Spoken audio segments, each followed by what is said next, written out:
Hi again then guys, and welcome to the very first episode of a brand new series here on the channel, a brand new series for a not so brand new game, Gran Turismo 6, because, as I've been saying for months, I have always planned to continue providing Gran Turismo 6 content for those who have decided to stay on with that game, or simply don't have GT Sport yet. And this is a series which I've had in mind for quite some time.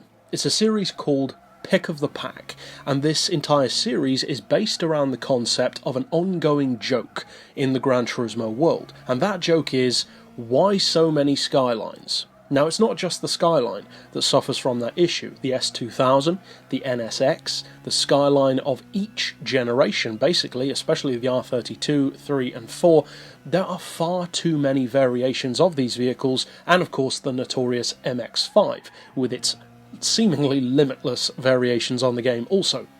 Now, I'm not saying that there needs to be one of each vehicle.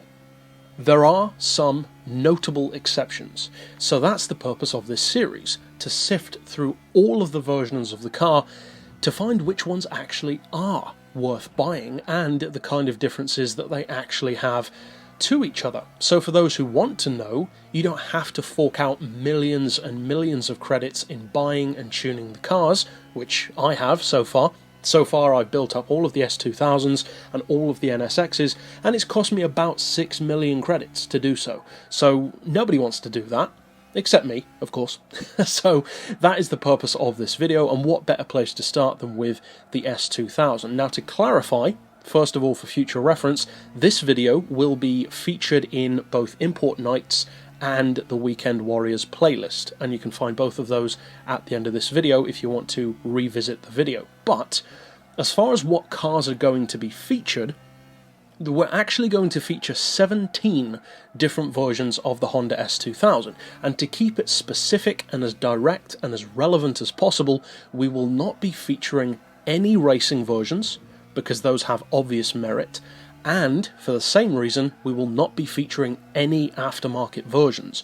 No Mugen, no Spoon, no Amuse, no Opera Performance, because all of those cars are genuinely unique. Plus, we've already talked about those cars in their own series anyway. So these are just the Honda S2000 spanning 1999 through 2006, which is the entire model range, in the Honda dealership.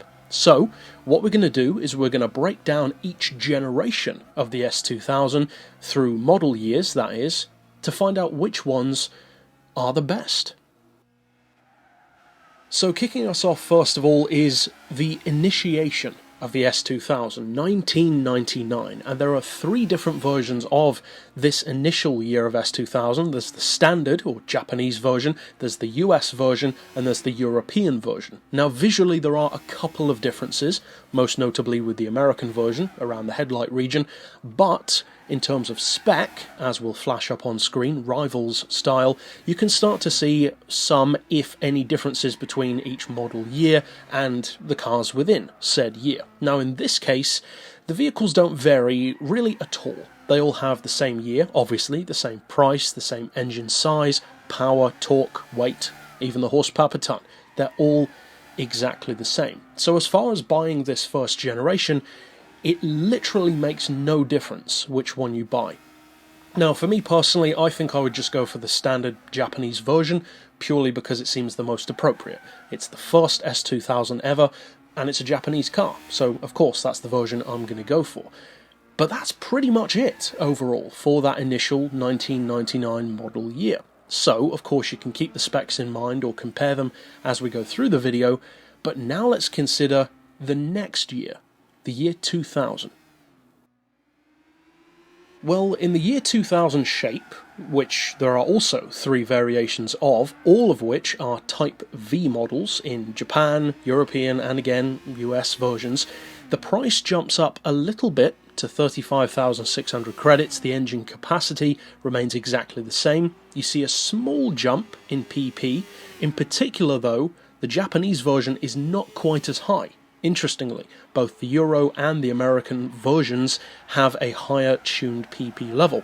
Likewise, with both power and torque, they are both higher than the Japanese car, even though all three are Type V models, and again, The PP level, the power, and the torque are all higher than the 1999 generation, although for some strange reason, the Japanese Type V is not superior. It has superior PP, but the power and the torque are the same. It's just 9 kilos lighter. So there's a bit of a difference, but not much of one. And it is interesting to note that for the 1999 model year, all three of those cars share the significant advantage of being the joint cheapest S2000s of the entire range. Whereas for this model year, the year 2000, the main advantage of these cars, all three of them in particular, is that alongside the 2001 models, which we'll feature in a second, these are the lightest of the entire range, from the oldest to the newest, at 1,030 kilos, so they do have a very distinct advantage there. In terms of performance and visual style, well, the visuals haven't changed that much. There are a couple of minor changes if you look for them, but nothing major. In terms of performance though, in a straight line there might be a bit of a difference in acceleration, but it's fairly minimal. The biggest thing that you can notice though is the difference in handling. It is definitely different between the year 2000 and the 1999 in favour of the 2000. It is a better handling car. The 99 is still already good, but this one is that little bit better, a little bit sharper, and a little bit more focused. And this is where we get to the really interesting part, because for the year 2001, we have not 3 variations, but 6. 3 of which are standard S2000s, if you will, and 3 of them are Type V versions. And as you'd assume, they are Japanese, American, and European variants of both. So how do these compare? Well, as far as price, the normal S2000s, as you can see, are cheaper. The price is actually not that different to the original 1999 model, so that's pretty good in favour of that one. It's actually cheaper than the previous year. However, for the Type V, they do cost more. They are the most expensive ones so far, in fact. As far as spec, again, they share the same engine size, as you'd probably assume. As far as PP level, though, the Type Vs are a little bit higher. Funnily enough, though, they are a little bit lower than the previous year, the year 2000, and interestingly, the power and torque are also lower than the European and American variants of the previous year's Type V. So far, in terms of power and torque, the best ones that we've discussed are the year 2000 model Type V, both EU and US versions. It's a bit technical, but at the end of the day, of course, that's the point of these videos, so it might be a bit difficult for some people to follow along, but you could always look at the cars in the game if you need to. As far as weight, these 3 versions, in Type V form in particular, share the same advantage as the year 2000 in that they are also the joint lightest models at 1,030 kilos. So that's pretty good, but the fact that they do still have less power means that the horsepower per tonne isn't quite as good. Moving on then now, we now get to 2003, and this is where the car gets a little bit different again, because the car has a new visual style. For the first time, in fact, in the model range so far, you get a drastically new facelift, both at the front and the back. Personally, I prefer the back end of this new one, but I do prefer the front end of the first generation. That's irrelevant though overall. As far as price, it varies a little bit. You've got a standard S2000, a European version of the standard S2000, and a Type V. So there's a little bit of variation in there. Again, the prices do vary. The Type V is a little bit more expensive, and in fact it's the most expensive one so far at 37,000 credits. Once again, engine capacity is exactly the same, but the Type V has the highest PP level of these 2003 models and is on par with the Type Vs from the year 2000. Interestingly though, it is higher than all of the Type Vs from 2001. So it's interesting how that year 2000 keeps being relevant, even though it is a little bit older. It's better than you might assume it still would be. As far as power and torque, again, it's on par with the year 2000 versions. The weight, though, is a little bit more. It is heavier. The weight on this one is actually the same, even though it's in Type V form, as the standard S2000 is from 2001. So, not as impressive in that regard. The horsepower per tonne is decent enough, a little bit higher than the older ones, or some of the older ones at least. But again, so far, I would say the most impressive ones are the Type Vs from the year 2000. Now it's where we get really interesting, because we now have only one car from 2004, which has basically the same visual style as the 2003. It is, of course, the facelifted model, but this one and the next version, which will feature, are the only models from their respective model years, so there's not really anything to directly compare this one to within its year, but if you do compare it to some of the others, it stacks up reasonably well. It's actually very similar to the 2003, which isn't that much of a surprise. The price is the same, the PP level is the same, the power, the torque, the weight, and the horsepower per ton are all the same, but not the same as the Type V, but rather the normal S2000s of the previous year. However, when you actually drive this car, and then when you compare the previous year, the 2003, to the first generation S2000s, the handling does definitely change.